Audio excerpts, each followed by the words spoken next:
ನಮಸ್ಕಾರ ವೀಕ್ಷಕರೇ, welcome to Hubballi Dharwad news. ರಾಜ್ಯದ ಬರ ಪರಿಸ್ಥಿತಿಯ ಬಗ್ಗೆ ಚರ್ಚಿಸಲು ಇಂದು ಸಂಜೆ ನವದೆಹಲಿಯಲ್ಲಿ ರಾಜ್ಯದ ಸಂಸದರ ಜೊತೆ ಸಭೆ ನಡೆಸುತ್ತೇನೆ ಎಂದು ಕರ್ನಾಟಕದ ಮುಖ್ಯಮಂತ್ರಿ ಆದಂತಹ ಡಿಕೆ ಶಿವಕುಮಾರ್ ಅವರು ಹೇಳಿದ್ದಾರೆ. ಇದಲ್ಲದೆ ರಾಜ್ಯದ ಮಹದಾಯ, ಮೇಕೆದಾಟು, ಕೃಷ್ಣಾ ಹಾಗೂ ಕಾವೇರಿ ನದಿ ನೀರಿನ ವಿಚಾರವಾಗಿಯೂ ಸಂಸದರ ಜೊತೆ ಚರ್ಚಿಸುತ್ತೇನೆ. ಈ ವಾರದೊಳಗೆ ಸಚಿವ ಸಂಪುಟ ವಿಸ್ತರಣೆ ಪ್ರಕ್ರಿಯೆ ಪೂರ್ಣಗೊಳ್ಳಲಿದೆ ಎಂದು ಸಿಎಂ ಡಿಕೆ ಶಿವಕುಮಾರ್ ಅವರು ತಿಳಿಸಿದ್ದಾರೆ. ಅವರು ಕೂಡ ಮನವಿ ಮಾಡ್ತಾ ಇದ್ದೀನಿ. ಸೊ ಆ ದೃಷ್ಟಿಯಿಂದ ಇವತ್ತು ಹೋಗ್ತಾ ಇದ್ದೀನಿ. ಕ್ಯಾಬಿನೆಟ್ ವಿಚಾರ ತಾವೆಲ್ಲ ಆತರದಲ್ಲಿದ್ದೀರಿ.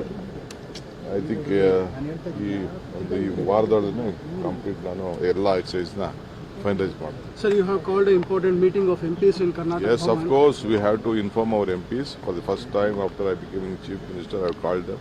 I have to apprise a lot of issues to them. They are very important. After that, I will call an all-party meeting here also. There are very senior leaders to be addressed.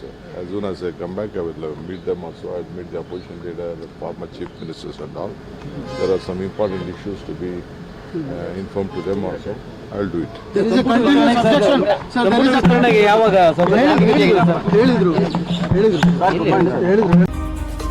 HD 24/7 news. ಇದು ಕನ್ನಡಿಗರ ಧ್ವನಿ.